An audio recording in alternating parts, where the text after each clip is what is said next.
Hi കൂട്ടുകാർ, അസ്സലാമു അലൈക്കും വറഹ്മത്തുള്ളാഹി തആല വബറകാതുഹു.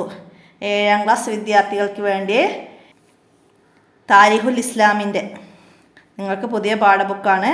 അതിനോട് ആസ്പദമാക്കി തയ്യാർ ചെയ്ത പൊതുപരീക്ഷയ്ക്ക് വേണ്ടിയിട്ട് മോഡലായിട്ട് വന്ന ഒരു ക്വസ്റ്റ്യൻ പേപ്പറിൻ്റെ റിവിഷനാണ് ഇവിടെ.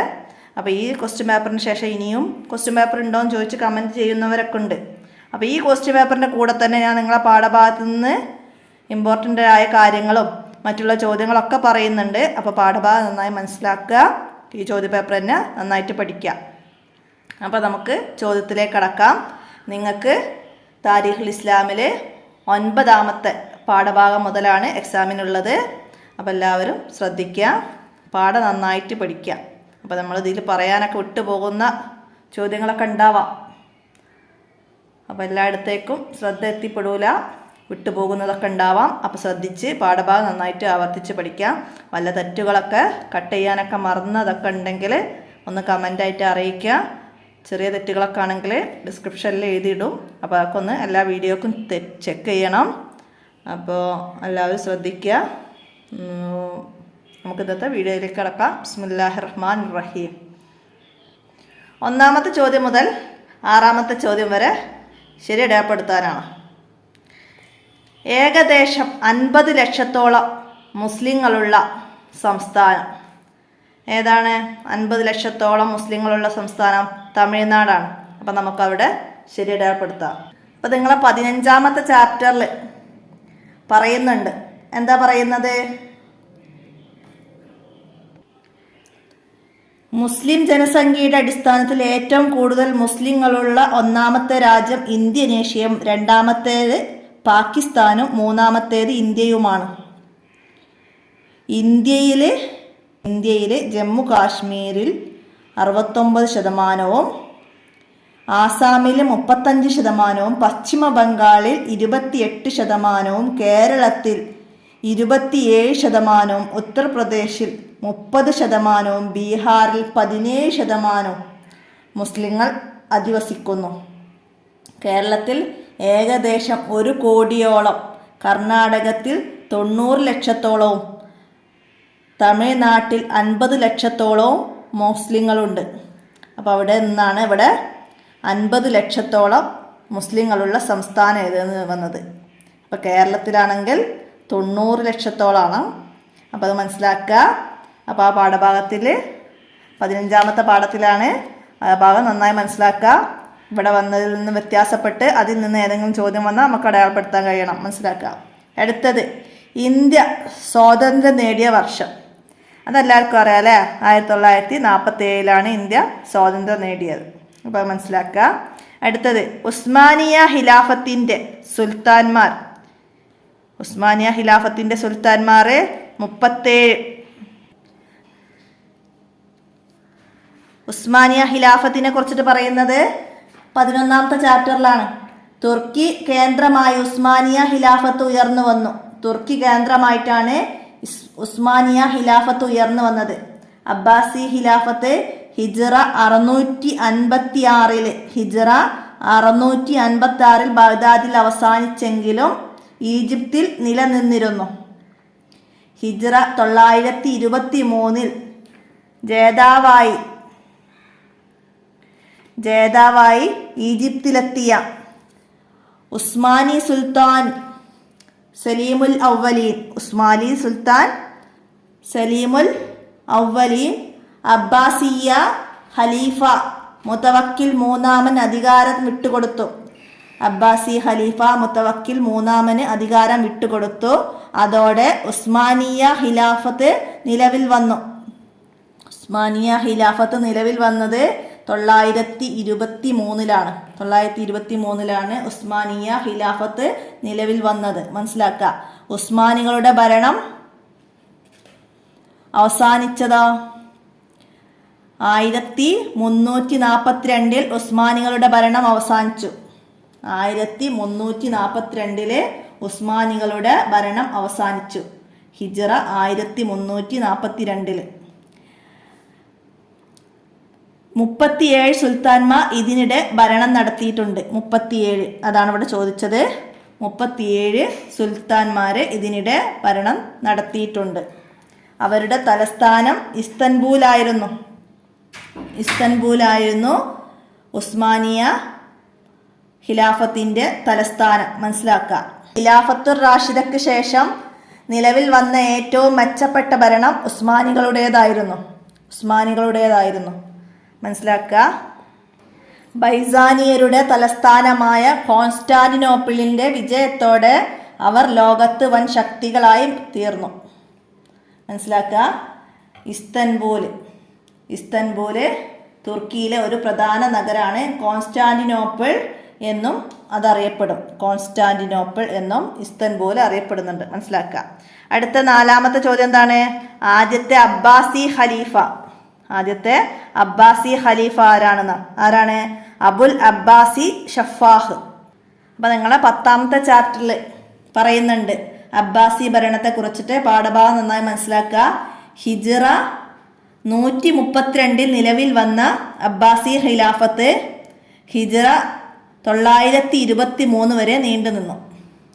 132 നിലവിൽ വന്നു, 923 വരെ, ഹിജ്റ 923 വരെ അത് നീണ്ടു നിന്നിട്ടുണ്ട്. ആദ്യത്തെ 115 വർഷങ്ങൾക്ക് ശേഷം അബ്ബാസി ഖലീഫമാർക്ക് നാമമാത്ര അധികാരമേ ഉണ്ടായിരുന്നുള്ളൂ. ആദ്യത്തെ 115 വർഷങ്ങൾക്ക് ശേഷമാണ്. അപ്പോൾ ആദ്യത്തെ 115 വർഷവും അബ്ബാസി ഭരണം നന്നായിട്ട് നടന്നിട്ടുണ്ട്. അബ്ബാസികൾ സ്വതന്ത്രമായി നടത്തുകയുണ്ടായി. അവസാനത്തെ 66 വർഷം സ്വതന്ത്രമായി ഭരണം നടത്തുകയുണ്ടായി അബ്ബാസികൾ. അവരുടെ ഭരണമേഖല ബാഗ്ദാദും സമീപ പ്രദേശങ്ങളും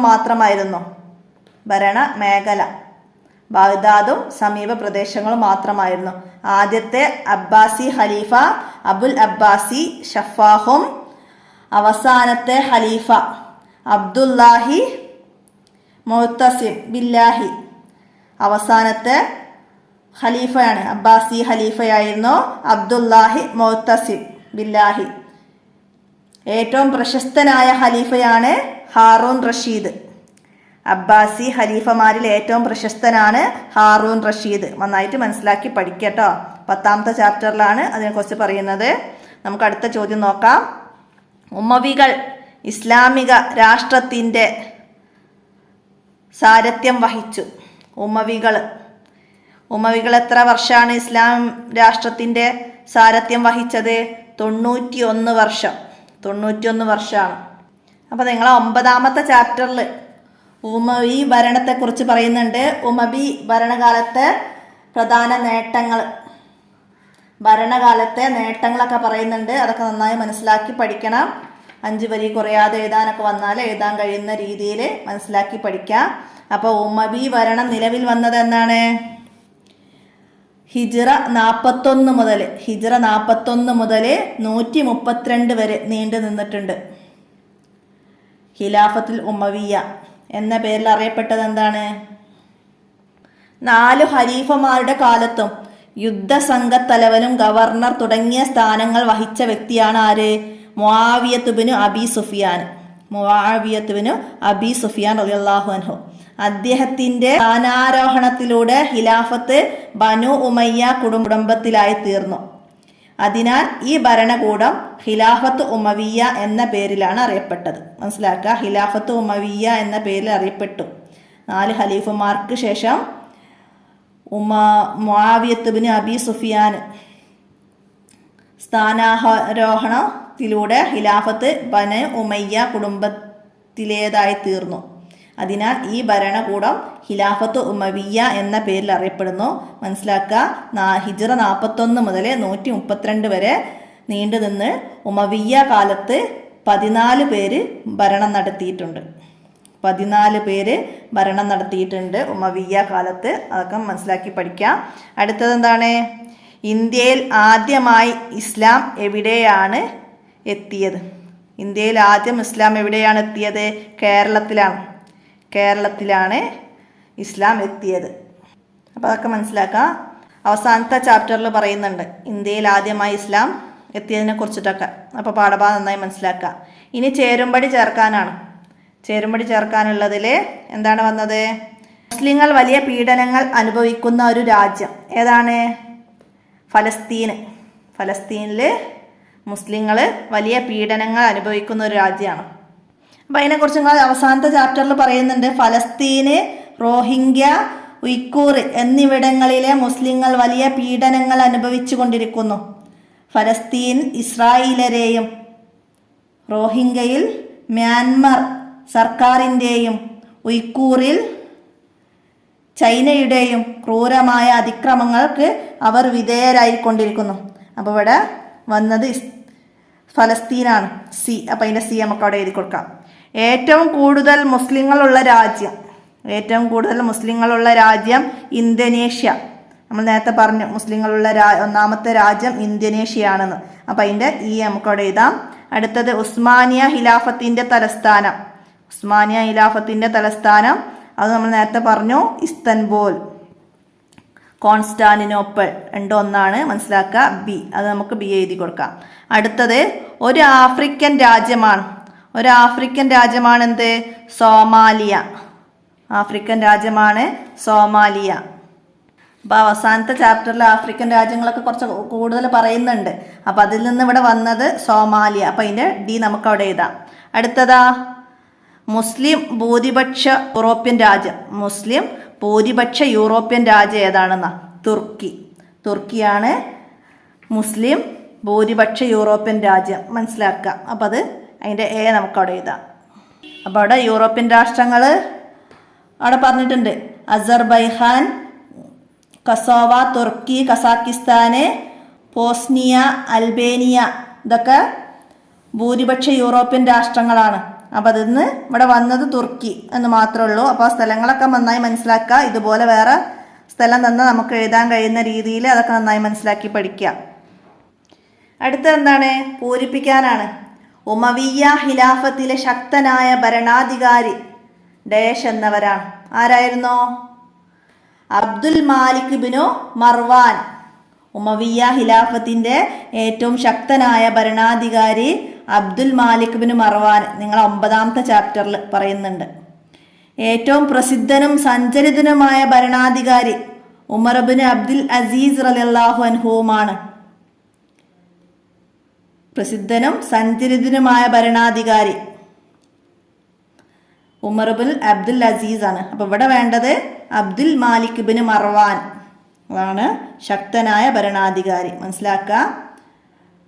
പ്രസിദ്ധനും സഞ്ചരിതനുമായ ഭരണാധികാരിയാണ് ഉമർ ബിൻ അബ്ദുൽ അസീസ്. അദ്ദേഹം 5ാം ഖലീഫ എന്ന പേരിൽ അറിയപ്പെട്ടു.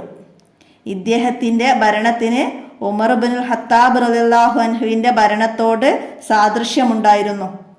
ഇതിനാൽ 2ാം ഉമർ എന്ന് അദ്ദേഹം അറിയപ്പെട്ടു. 2ാം ഉമർ എന്ന പേരിൽ അറിയപ്പെട്ടതാരായിരുന്നു? ഉമർ ബിൻ അബ്ദുൽ അസീസ് റളിയല്ലാഹു അൻഹു. 5ാം ഖലീഫ എന്ന പേരിലൊക്കെ അറിയപ്പെട്ടിട്ടുണ്ട്, മനസ്സിലാക്കുക. അടുത്തത് എന്താണ്?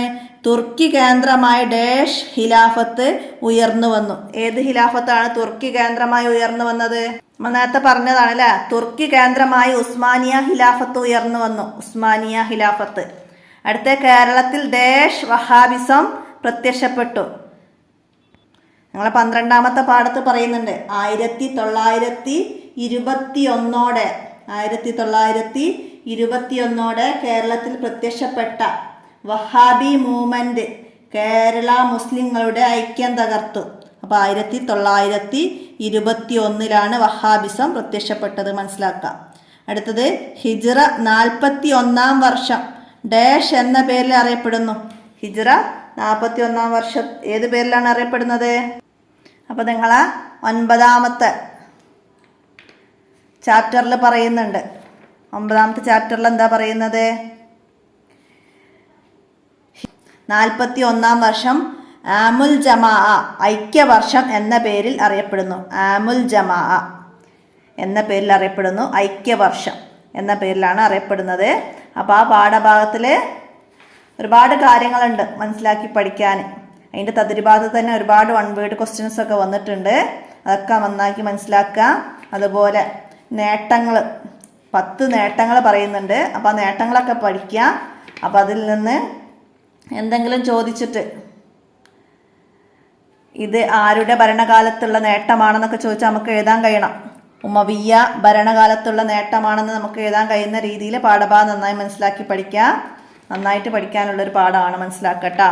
ഉമവികളുടെ ഭരണം 91 വർഷമാണ്. 91 വർഷം നീണ്ടു നിന്നിട്ടുണ്ട്, മനസ്സിലാക്കുക. അപ്പം അതൊക്കെ പഠിക്കുക. അടുത്തത് എന്താണ്? ഇന്ത്യയിൽ മുസ്ലിം ഭരണം ഡാഷ് വർഷം നീണ്ടു നിന്നു. ഇന്ത്യയിൽ മുസ്ലിം ഭരണം എത്ര വർഷമാണ് നീണ്ടു നിന്നത്? ഇന്ത്യയിൽ 856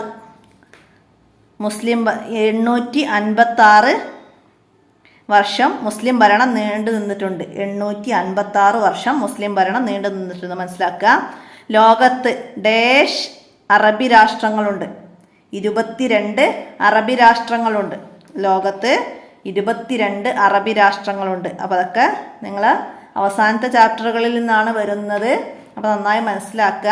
അപ്പോൾ ഞാൻ ഇനി ചാപ്റ്റർ 14, 15 പറയുന്നത് മാറിപ്പോകുന്നുണ്ടോ എന്നൊരു സംശയം വരുന്നുണ്ട്. അപ്പോൾ എല്ലാവരും മനസ്സിലാക്കണം കേട്ടോ. അടുത്തത് ഇനി ഒറ്റ വാക്കിൽ ഉത്തരം എഴുതാനാണ്. എന്താണ്? ലോകത്ത് ആദ്യ യൂണിവേഴ്സിറ്റിയുടെ പേര്, ലോകത്തെ ആദ്യത്തെ യൂണിവേഴ്സിറ്റിയുടെ പേരെന്ത്? ഏതായിരുന്നു? ആദ്യത്തെ യൂണിവേഴ്സിറ്റിയാണ് അൽ അസ്ഹർ. അൽ അസ്ഹർ. അപ്പോൾ അത് എഴുതാം. അടുത്തത് എന്താണ്? ഖിലാഫത്ത് എന്ന മുസ്ലിം പൊതു നേതൃത്വം അവസാനിച്ച വർഷം. ഖിലാഫത്ത് എന്ന മുസ്ലിം പൊതു നേതൃത്വം അവസാനിച്ച വർഷം ഏതാണ്? 1924. 1924 ഖിലാഫത്ത് എന്ന മുസ്ലിം പൊതു നേതൃത്വം അവസാനിച്ചു. അടുത്തത് മുസ്ലിങ്ങൾക്ക് ആത്മീയ നേതൃത്വം നൽകിയ സയ്യിദന്മാരിൽ ഒരാളുടെ പേര് എഴുതാം. അപ്പം അതിൽ നിങ്ങൾക്ക് പാഠഭാഗം എടുക്കുമ്പം തന്നെ ഞാൻ ഒരുപാട് പ്രാവശ്യം പറഞ്ഞതാണ്. അങ്ങനെ എഴുതാൻ വരും. ഒരാളുടെ പേരോ 3 ആളുടെ പേരൊക്കെ എഴുതാൻ വരും.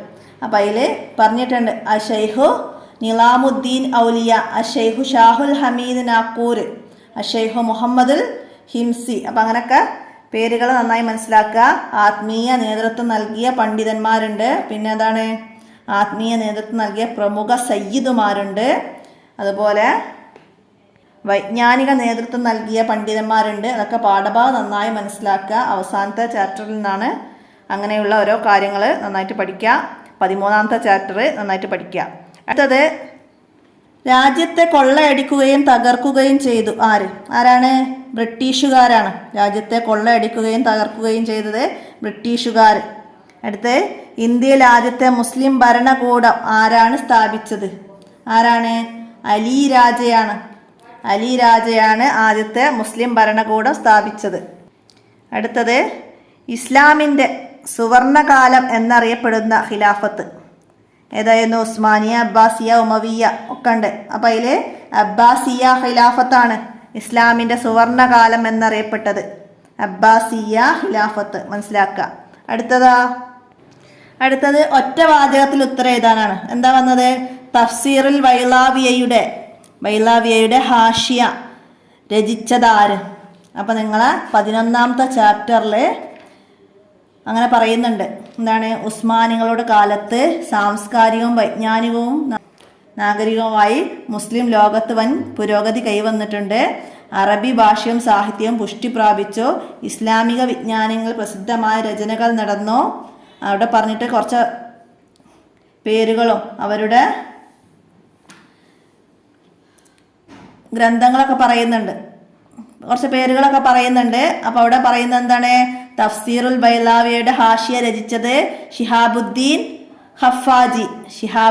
ഹഫാജി. അപ്പം അതാണ് നമുക്കിവിടെ എഴുതേണ്ടത്.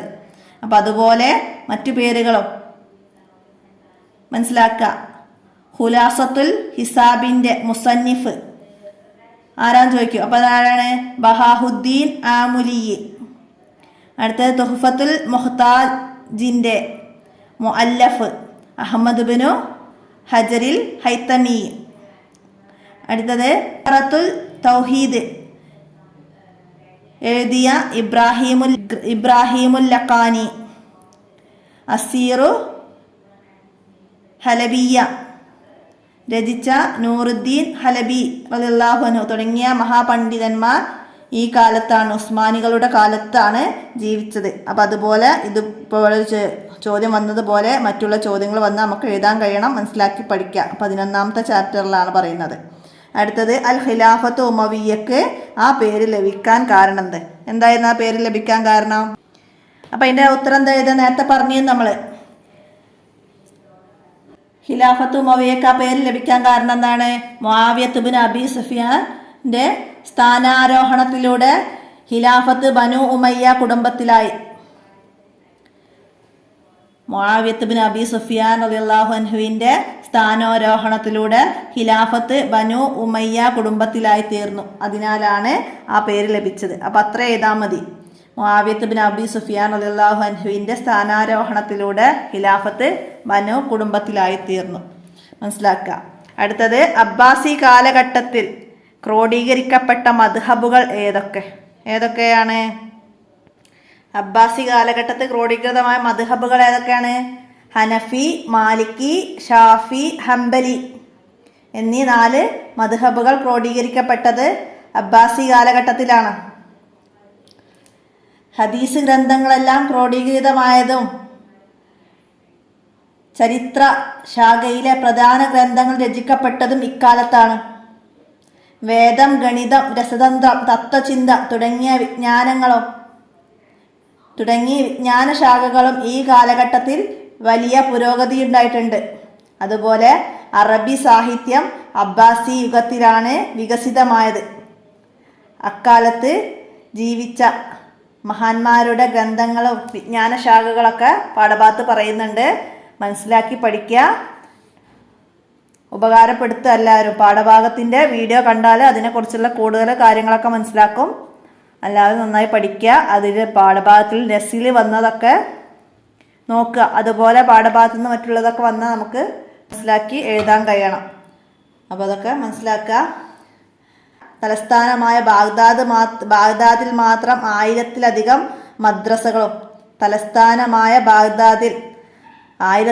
മദ്രസകളും 30 ദാറുൽ ഉലൂമുകളും 20 ഉന്നത വിദ്യാഭ്യാസ സ്ഥാപനങ്ങളും ഉണ്ടായിരുന്നു. ലോകത്തെ ആദ്യത്തെ യൂണിവേഴ്സിറ്റിയായ അൽ അസ്ഹർ സ്ഥാപിതമായത് അബ്ബാസി കാലത്താണ്. മനസ്സിലാക്കുക. അടുത്ത ചോദ്യം എന്താ? ആരാണ് ചെങ്കിസ് ഖാൻ? ആരായിരുന്നു ചെങ്കിസ് ഖാൻ? മംഗോളിയൻ ഭരണാധികാരിയാണ് ചെങ്കിസ് ഖാൻ. മനസ്സിലാക്കുക. അടുത്ത ചോദ്യം വന്നത് ഡൽഹി ആസ്ഥാനമായി ഇന്ത്യ ഭരിച്ച 4 മുസ്ലിം ഭരണകൂടങ്ങളുടെ പേരെഴുതാനാണ്. അപ്പോൾ ചോദ്യപേപ്പർ എൻ്റെ കയ്യിൽ നിന്ന് എവിടാന്നറിയില്ല, വേറെ ഇതിൻ്റെ കൂടെ മിസ്സായി പോയിട്ടുണ്ട്. അപ്പോൾ ഞാനിപ്പോൾ തിരഞ്ഞ് നടന്നിട്ട് കാണുന്നില്ല.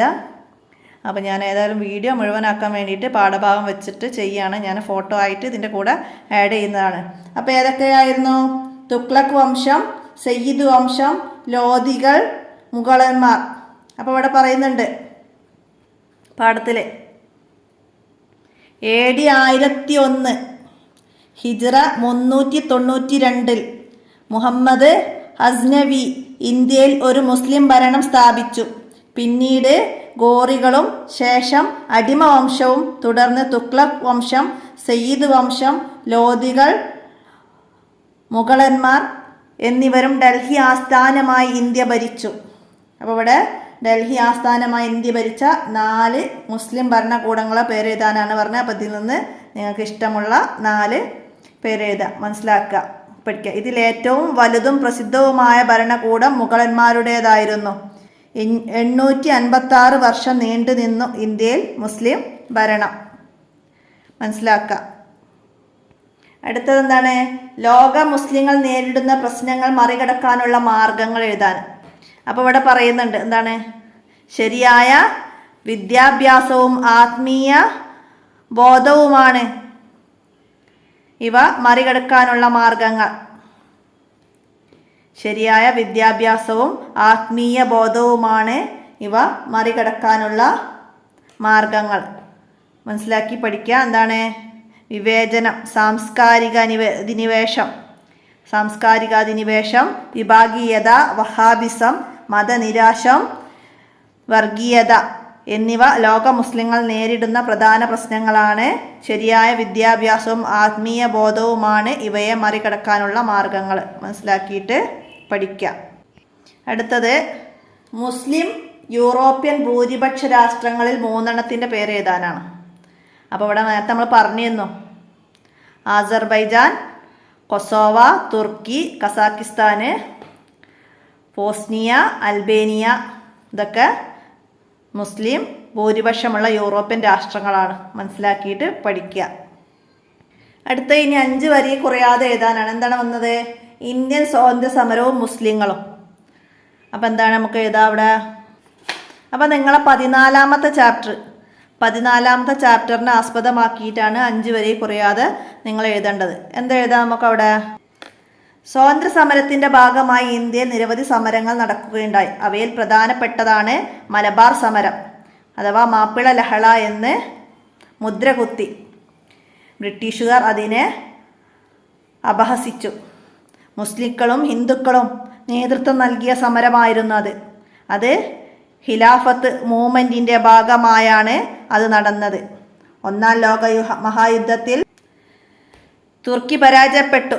ബ്രിട്ടീഷുകാർ ആ രാജ്യം അധീനപ്പെടുത്തി. ഖിലാഫത്ത് ഇല്ലാതായി. ഇതിനെതിരെ ലോകത്തുള്ള മുസ്ലിങ്ങൾ പ്രതിഷേധിച്ചു. ഇന്ത്യയിൽ ഖിലാഫത്ത് മൂവ്മെൻറ്റ് ആരംഭിച്ചു. സമരത്തെ നേരിടാൻ പട്ടാളത്തെ ഇറക്കി. അവർ കൊള്ളയുമായി മലബാർ തകർത്തു. ആയിരങ്ങളെ കൊന്നൊടുക്കി. നിരവധി പേരെ നാടുകടത്തി.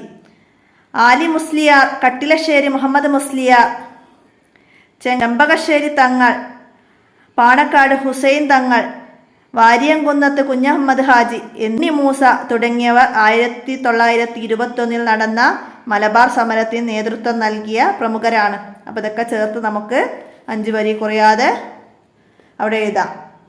അതുപോലെ പിന്നെ 5 വരി കുറയാതെ എഴുതാൻ വന്നത് ഇസ്ലാം ഇന്ത്യയിൽ എന്നതിനെ കുറിച്ചിട്ട് 5 വരി കുറയാതെ എഴുതണം.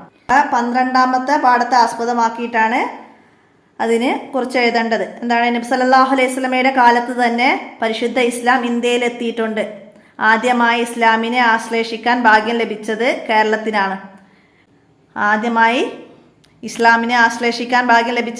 കേരളത്തിനാണ്. കച്ചവടക്കാരും സൂഫി വര്യന്മാരും പണ്ഡിതന്മാരും സയ്യിദന്മാരും മറ്റും ഇന്ത്യയിൽ ഇസ്ലാം മത പ്രബോധനം നടത്തി. ഇസ്ലാമിലെ സാഹോദര്യവും മുസ്ലിങ്ങളുടെ സൽസ്വഭാവവും ധാരാളം ആളുകളെ ഇസ്ലാമിലേക്ക് ആകർഷിച്ചു. ഇന്ത്യയിലെ ആദ്യത്തെ മുസ്ലിം ഭരണകൂടം കണ്ണൂരിലെ അറക്കൽ അലി